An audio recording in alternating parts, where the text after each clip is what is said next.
Motor moy almashtirayotganingizda filtriga moy quyish kerakmi, quyish kerak emasmi? Umuman shart emas. Profilga obuna bo'lib qo'yib, bitta like bosib qo'ying, hozir tushuntiraman. Ko'pchilik avtomobil ishqibozlari moy filtri yon tarafda joylashgan bo'lsa, moy quyish shart emas. Agar past qismida joylashgan bo'lsa, moy quyish shart degan tushunchani berishadi. Lekin aslida bu tushuncha qayerdan paydo bo'lgan? Eski avtomobillarda moy nasosi kuchsiz bo'lganligi uchun pastki qismda joylashgan filtrlar katta bo'lardi va moy tepaga yetishga ulgurmasdi. Shuning uchun filtrga moy qo'yish bu foydali bo'lgan. Hozirgi avtomobillarda umuman shart emas.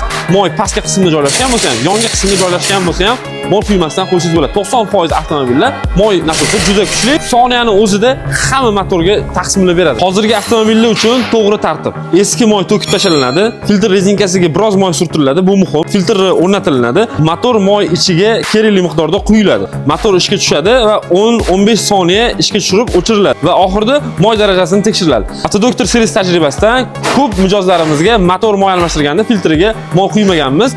Shu paytgacha hech qanaqa zarar bo'lmagan. Profilga obuna bo'lib qo'ying, bundan ham foydali ma'lumotlar eshitib turamiz.